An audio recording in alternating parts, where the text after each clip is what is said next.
Hi, I'm Tinkerbelle the dog. And I'm her little sister, Belle. And this is our podcast. Fierce, fabulous fluff, talking about stuff. Gossip Pups. Fierce, fabulous fluff, talking about stuff. Gossip Pups.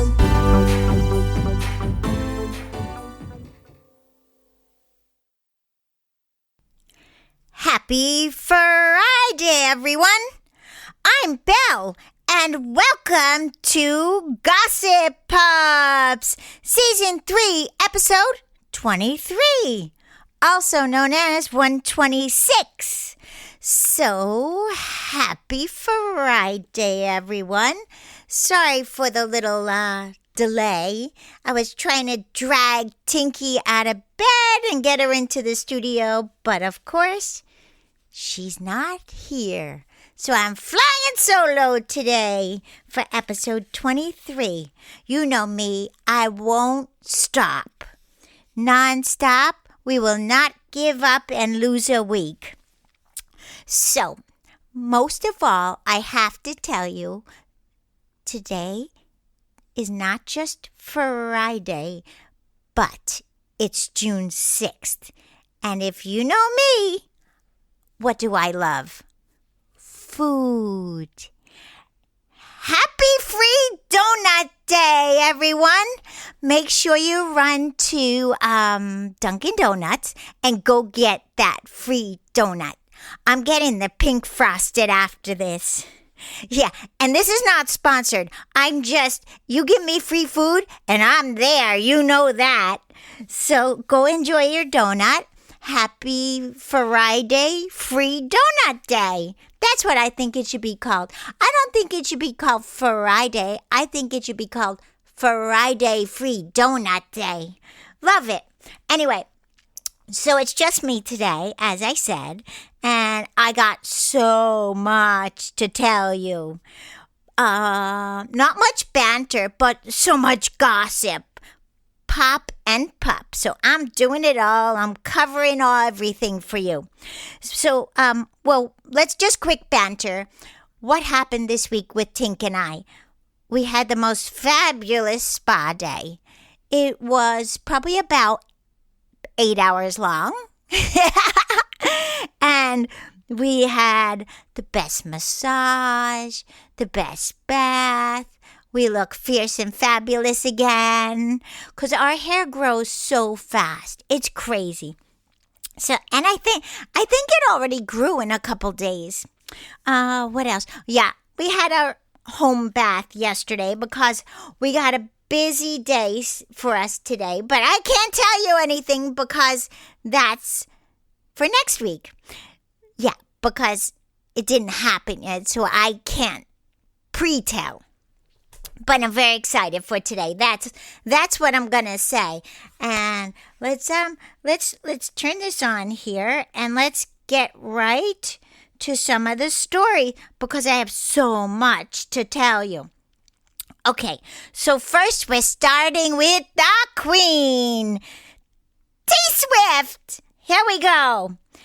Taylor Swift live updates. Elisabeth Moss reveals how she got the singer to debut Look What You Made Me Do on The Handmaid's Tale. Yeah, I wanted to know that.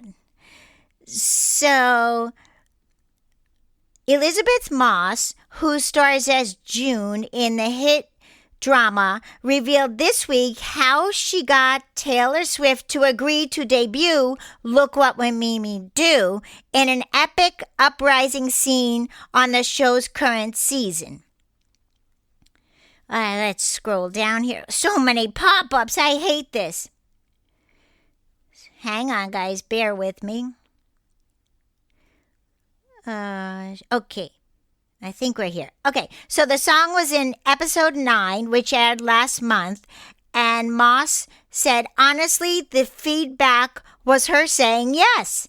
The actress who won an Emmy for her star turn in the Hulu show revealed that she got Swift's coveted approval after writing her a heartfelt letter about the song's empowerment theme and how it related to the popular feminist drama.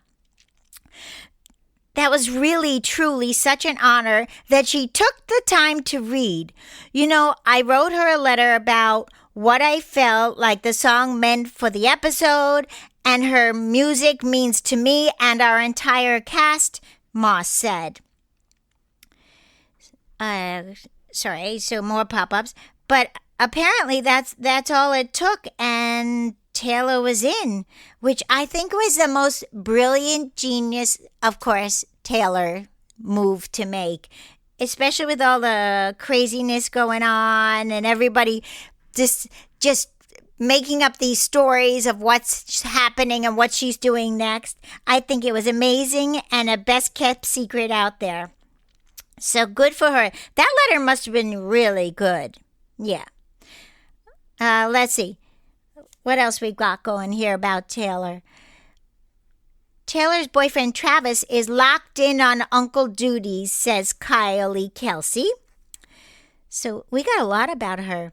She praises the Chiefs-player relationship and Jason's 4 daughters on Thursday's Not Gonna Lie podcast. They just know when he comes, he's going to be locked in and he's going to give them their undivided attention, she said, about the 4 kids and Uncle Trav. They're going to be like, can you get on the floor? And of course, he's already down on the floor, she joked. So that's great. And did you see she was spotted in Palm Beach with dinner? So she flew to New York, had dinner on 2 nights. The last night was just her and Selena. And then she flew back to Palm Beach and they went out to dinner with Travis. Epic. I think that's great. So go Queen. I'm sure there'll be more pop-ups and sightings now that she's out and around all over the place. Next story for pop culture. Kristin Cavallari tells Page 6 Radio while she'll never forgive Dad for crossing over the line with her kids. He's out of my life forever. She will never forgive her dad who allegedly crossed the line with her children. A lot of stuff has gone on with my dad. He's crossed the line with my kids, and those are deal breakers for me. The Hill Star explained to Page 6 Radio co-host Danny Murphy. Kristin, who shares sons Camden, Jason, and daughter Sailor with ex-husband Jay Cutler, went on to emphasize the importance of accountability. Scrolling, more papas. Goodness. Sorry, guys. Like, if I hurt your feelings and I come to you, you just want me to be like, you know what? I'm really sorry, she said. Not be like, well, here's why I did it. I don't want you to defend yourself. Just tell me you're sorry and acknowledge it. It's really difficult for a lot of people.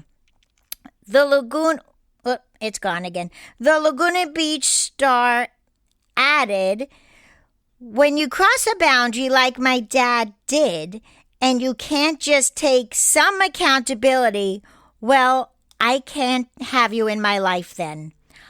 So I want to know, because she's going everywhere and spilling this, I've not read yet what exactly happened.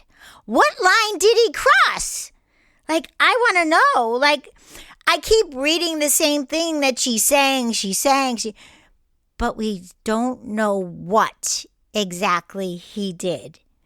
So, if anyone knows, let me know. If you find out before me, let me know. But I do agree with her. Sometimes I understand family and blood, etc., but just sometimes it's just not a good mix. And that's how it happens. And you just have to accept that things won't work. So I kind of agree with her, not knowing, though, what he really did. But apparently it was like the straw that broke the camel's back. enough was enough, whatever it was. So I just wish her good luck, and maybe her dad will come out and tell his side of the story. Because that's the other thing. There are always two sides of a story, and we don't know his. So I guess we'll just wait around and see what it might be. Okay, my next story. So Brooke Shields reveals why only one of her daughters will inherit her jewelry when she dies. Now that's kind of strange, I think. But, lost it, sorry. I mean, why is she talking about this now? I don't get it.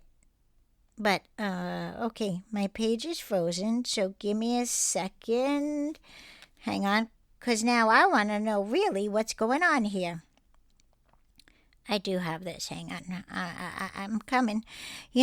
Technical difficulties, they make me crazy. I can't take it. My whole computer just went black. Sorry, guys. Okay, here we go. So Brooke Shields candidly admitted that only her younger daughter, Greer Henchy, will inherit her jewelry collection when she passes away. The Blue Lagoon star shared that the 19-year-old understands the value, while her older daughter, Rowan, who's 22, has lost every piece she's ever given her. Oh, I get it. So her older daughter is irresponsible, and she's like, you're not getting anything now. So she says, I literally cannot do it again, the actress said while laughing. So apparently the younger daughter is more responsible than the older. She also further explained that Greer understands the difference between real and real pieces, I guess more expensive. It's not only about the gold and diamonds alone, the mom said. She sees the history, the workmanship, the story behind the institution of these houses. She recently celebrated a milestone birthday, and she shares her daughters with husband Chris Henchy. They've been married since 2001. 2001. Wow, that's a long time. Meanwhile, the pretty baby star described herself as very attached to her jewelry and diamonds. That might sound obnoxious, she said, laughing and jokingly. When you've worked hard, you're not waiting to be validated. You do something for yourself. This is a sense of empowerment of that. All right, so I get it now totally. When I first read the headline and I was like, oh, I'm going to do this story, I was like, that sounds really mean. What's wrong with her? But now I totally get it. Yeah, I don't blame you, Brooke. You got to cut your losses. And why is she so responsible, the older one? Was she not brought up the same? It's 3 years difference in the children, so I guess it just happens. I don't know. Interesting. Okay, my last story. Kate Spade was trying to work things out with husband Andy before suicide, the best friend reveals. In her upcoming memoir, We Might Just Make It After All, my best friendship with Kate Spade, Elise Aarons claimed that Spade and her estranged husband Andy were trying to work things out, and then she took her own life in her Manhattan apartment in 2018. They were trying to work things out, and they were always in each other's lives every day. What Aarons, who's 62, writes. Okay, I'm just going to stop here because why are you writing a book about your best friend and trying to profit off of her terrible depression? I don't know. I don't think that's right. Why would you jump on this bandwagon?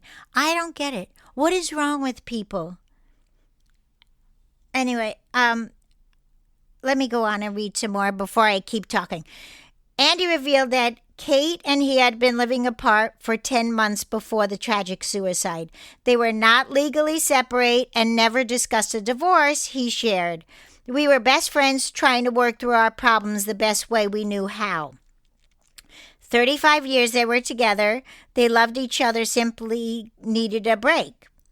He revealed that the late fashion designer suffered from depression and anxiety for many years before her passing and was actively seeking help at the time of her death. She was actively seeking help and working closely with doctors to treat her disease, one that takes far too many lives. We were in touch with her the night before, and she sounded happy.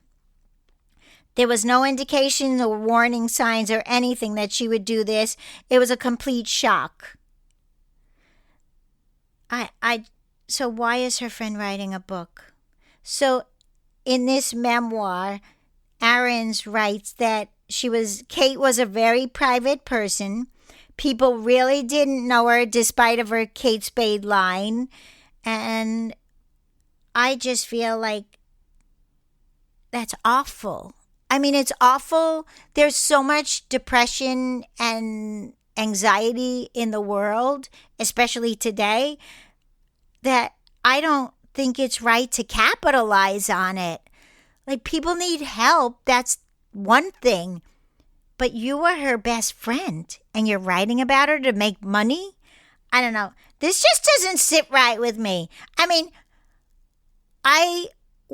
Tink and I did a job for Kate Spade. We love Kate Spade. We never met her, obviously, because we just did it last summer. I think we did it last August. Yeah, but we never met her, but we love the line, and we were thrilled to get a partnership and do work and appearance and everything like that. But this is wrong. Like, why would you profit off your friend's mental illness? That's just wrong. I don't like it. I don't know this person. Don't like her either. But that's just me. Maybe I see it differently because I'm Belle. I don't know. Let me know what you think. Anyway, my Tink and I, our main goal every day is just to make people smile because there's too much of this mental illness and anxiety that our goal is just to make people smile on a daily basis. So if our little goal helps someone, that's a huge profit for us, and we're not making money on that. Anyway, just saying, go have a donut on that thought. A free donut. Go get that donut. All right, let me shift now to the pups. Pup culture today. Here we go. Missing dog reunites with family after astounding 100-mile journey, including a mile-long swim. A determined dog found their way back home after being missing for 36 days. Amber, a 5-year-old golden retriever mix, went missing on April 25th after only one night with her foster family in Bramshaw, a small village in the New Forest, a local government district in Hampshire, England.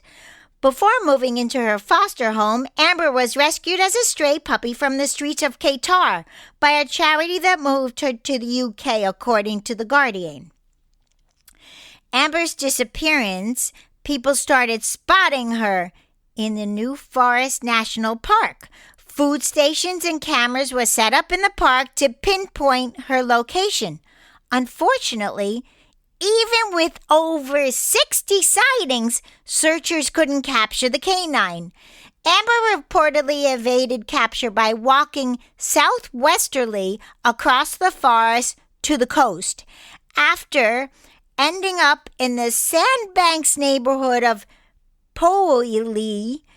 I'm probably pronouncing that wrong, but you get it. Amber Doggy paddled for a mile across the Pool Harbor to reach Bouncy Island, says The Guardian. While on the island, a resident put out food for Amber for 4 days. Once Amber attempted to swim back to the mainland, she was rescued by a crew of passing ferry, who at first glance thought she was a seal. Crewmate Ethan Grant told The Guardian, "You could see she was struggling." Kelly Parker, who runs KS Angel Rescue with her husband and initially brought Amber to the UK, states that Amber had entered a wild mindset before her rescue. "It's been frustrating. We felt like we were always behind her. It's definitely been an experience I would rather not have again. But a happy ending," she said. Collins told the Times that Amber had traveled over 100 miles in the first 32 days she was missing. He added to the outlet that since the ordeal, she's been settling back into her foster home and has been given a clean bill of health from the vet. She'll be available for adoption when she's finally settled. Holy mackerel.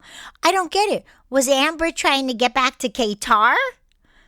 That's crazy. I have no idea how she did this 100-mile journey.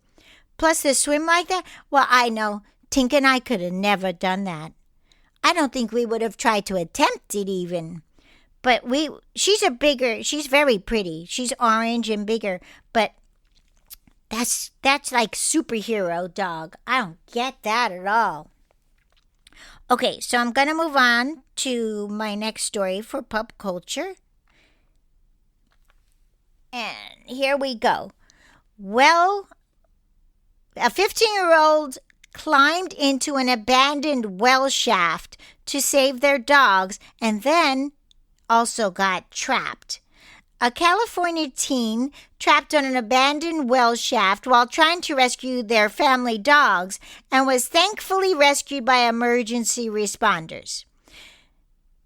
I have something to say, but I'm going to read a little more, then I'll say it. The incident occurred about 6:55 p.m. when a Nevada County fire rescue responded to the 911 call reporting a 15-year-old and 2 dogs had trapped in an abandoned well shaft near the 13,000 block of LaBar Meadow Roads. A video shared alongside the release shows a team of emergency workers pulling one of the dogs up via a system of ropes. A woman could be heard cheering and saying, "I'm so happy," once the dog was securely on the ground. She was happy about the dog? Shouldn't the kid been made her happy? Okay, moving on. According to the release, the teen had descended into the shaft, which was 15 to 20 feet deep, to help the 2 pets. But then he was able to climb out. Ya think? Come on, buddy. You should have thought about that first. Anyway, 911 was called. The team came in. Upon assessment, the team determined that the terrain and shaft depth required vertical rope rescue. Safety is our top priority, and we implemented a system approach to bring the 3 victims to safety and to the surface. So apparently this rescue took a couple of hours because they had to do one at a time. But here's what I need to know. What would make the dogs go down there, first of all? Like, you see it. You can see there's no way back. Like, what's down there? And then you're 15, and instead of calling 911 right away, you go down and think you're Superman? Like, how are you going to get out? So, I don't know. I'm glad they're all safe and rescued, but I think common sense did not hit any of the 3, if you know what I mean. Like, all 3 of them, like, what's wrong with you? Come on. Maybe it's California thing. I don't know. But I know if I saw something like that, I'd be, heck no, and I'd turn around. Whatever. You know, I'm just glad they're happy, safe, and unharmed, and back in their house where they belonged. My last and final story. Firefighters credit a heroic golden retriever with saving a family from a dangerous blaze. A family escaped a house fire thanks to their heroic dog. The Bakersfield Fire Department responded to a call about a house fire in Bakersfield, California. The family inside was still asleep when the blaze began. Luckily, their dog Lulu noticed something was wrong. According to a Facebook post, I can't speak. According to a Facebook post from the fire department, Lulu, the golden retriever, noticed flames outside her home and woke up the family before the fire spread enough to trap them inside the burning house. The Bakersfield Fire Department was quick to respond to the house fire in southwest Bakersfield. The family is safe thanks to the heroic efforts of the family dog Lulu.